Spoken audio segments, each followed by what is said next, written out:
Welcome to the Note, I'm Ashley. The long-awaited multiplayer patch for No Man's Sky is here, and it's a big one in terms of file size at the very least. It's called the Next Update. The file size is 10 gigabytes, which is twice the size of the original game, so needless to say, there is a whole lot there. It does include full co-op, unrestricted base building, third-person camera, which is a shock the first time you experience it. There's also new missions, more options to customize your character, and that's not all. They have also reworked freighters, crafting, user interface. The game looks a lot better thanks to a bunch of graphical improvements. They have rings on some of the planets now, and it sounds like the update has been a success so far. The game's creator, Sean Murray, tweeted, "Thank you all so much for playing the game and for giving us feedback. Today has been overwhelming. A build is already being prepped with the first round of fixes and improvements. It'll hit PC experimental soon." And then speaking of No Man's Sky, it looks like the new 1.5 Next Updates convinced a lot of players to give the game another try. According to Steam charts, the game's player count on Steam shot up yesterday when the update was released. Last month, the game was hovering around an average count of a little bit more than 1,000 players, so those loyalists have absolutely stuck around. But after yesterday, the number shot up to more than 42,000 players as everyone jumped back in to check out what's new in the game. Also, I'm sure it doesn't hurt that they're running a 50% off sale to coincide with the update's launch. The game even cracked the top 10 list on Steam, beating out games like Rocket League and Fallout 4. Now, in a really cool twist, happy gamers have been tweeting pictures of their space landscapes to creator Sean Murray, which big change from the tweets he was getting before, and he responded with a very happy, "Aw, you guys." And we did a breakout standalone discussion about No Man's Sky Next and the updates and everything it's adding and all the updates that have come before last week. We'll put that in the end slate for you if you didn't see that and want to check it out to see what all the game has changed since launch.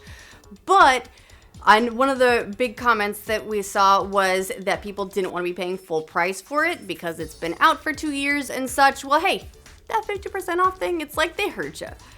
Now, heads up, Guacamelee fans, I'm so excited. The sequel to the much-loved 2013 Metroidvania platformer is coming out very, very soon. The developers dropped a trailer on us showing some more of that Guacamelee action that we all love from developer Drinkbox. It's going to release for PS4 and Steam on August 21st, so not a huge wait. No word yet on a Switch or Xbox One version. Could be there's an exclusivity deal with Sony that might need to expire first. That does happen. If you missed out on the whole Guacamelee craze, it's an action platformer that draws inspiration from Mexican folklore, and it was a hit with fans and critics back when it first released in 2013. We actually had a game club about it if you want to check out that episode.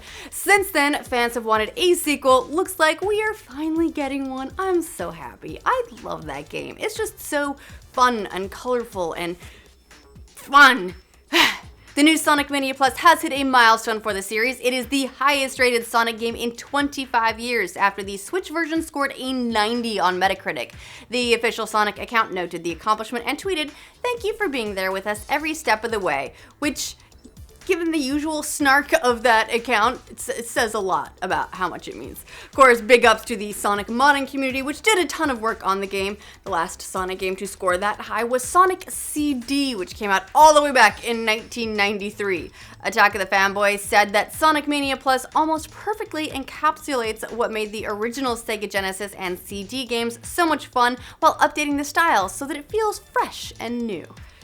One FIFA fan got a big surprise when he realized how much money he had spent on the game's Ultimate Team mode over the years. Eurogamer interviewed the player, who only identified himself as Michael, a 32-year-old gamer from the UK, needless to say, also a big fan of the FIFA series. At some point, he wondered how much he had spent on the game, as we all do sometimes. So he submitted a request to EA using the newly passed privacy and consumer protection laws in the EU, known as GDPR. That's the thing that went into effect back in May, and so you saw all the privacy agreements and everywhere getting updated and all the new cookie warnings and everything. Well, finally, EA gave him the information. He learned he'd spent over $10,000 in 2 years. 10,000. I thought Gus was mental for spending as much as he has in Star Citizen. I thought Brian was crazy for how much he'd spent in Hearthstone, but Compared to $10,000, they seem pretty reasonable. Most of the money went to Ultimate Team card packs, which are loot boxes in the game that players buy to build up their squad. Michael told Eurogamer, "Myself and my fiance are fortunate to have a healthy disposable income, so this kind of amount wouldn't have caused a strain on us financially. I do, however, have the utmost sympathy for those in a position of low income who may also be or become addicted to buying loot boxes." Whew, that's rough. The best Rocket League players will soon be playing for some serious money, so if you're into car soccer, better just polish up those skills. The upcoming Season 6 of the Rocket League Championship Series is going to have a whopping $1 million prize pool. Developer Psyonix wrote, "After 2.5 years of unparalleled growth and unforgettable action brought to you by the best esports athletes the world has to offer, the team here at Psyonix is excited to announce that RLCS Season 6 will feature our biggest prize pool ever, a massive $1 million. The series is open to players in Europe and North America, and signups are open now through August 6th. League play starts September 8th in North America and September 9th in Europe, so get ready for that $1 million. Rick and Morty co-creator Dan Harmon has come under the same kind of fire James Gunn was under recently when a 2009 skit featuring a particularly tasteless rape joke was unearthed and redistributed. Unlike Disney, though, Adult Swim has backed their creative partner instead of firing him. Harmon issued a statement saying he acknowledged his mistake at the time, called the attempt at taboo humor failed and distasteful, and said he realized immediately he had crossed a line. And this is coming from one of the twisted brains behind Rick and Morty.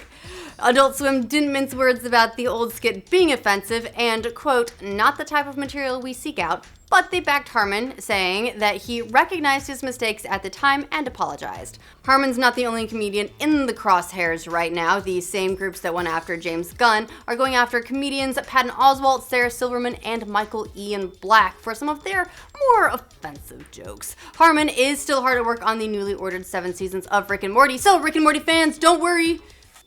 It is still coming. Not soon, but it's coming. The Hollywood Reporter has an interesting casting scoop about that weird Men in Black reboot. Emma Thompson will be joining Chris Hemsworth and Tessa Thompson in the film, reprising her character from Men in Black 3. So, that connective tissue firmly places the new Men in Black into sequel territory. It's a reboot, it's a sequel. What did they call it when it was for Ghostbusters? A requel. Although maybe let's not curse it with Ghostbusters. Could mean we may see other familiar faces, maybe Will Smith, Tommy Lee Jones cameos. We really don't know about any other surprises they might have in store. We do know that the Thor Ragnarok duo is going to be joined by some other fresh faces like Kumail Nanjiani, Rafe Spall, Liam Neeson. It's a little bit of a bummer Sony never pulled the trigger on the rumored 21 Jump Street Men in Black crossover film, because that's one crossover that I would love to see. But this one is shaping up to be pretty interesting anyway, but I'm just saying. Come on, get me my Jump Street crossover, please. Or just give me more Jump Street. I feel like I did not expect 22 Jump Street to be as good as 21 Jump Street, and then it was. So, 23 Jump Street, anyone? All right, well, we can be hopeful. Let us know who you want to see in the Men in Black film in the comments down below, as well as if you're checking out No Man's Sky next, if you have spent $10,000 in FIFA Ultimate Team packs. Really, just let us know what you think of all the news in the comments. And if you want to make sure you get all the crazy news from every corner of the internet every weekday, like this video. And if you are new to our channel, subscribe to the know. We're very fancy. Is today Tuesday? The new Sonic Mania Plus was the FIFA series. At some point, he wondered how much he had spent on the game, so he submitted a request to EA using the newly passed privacy and consumer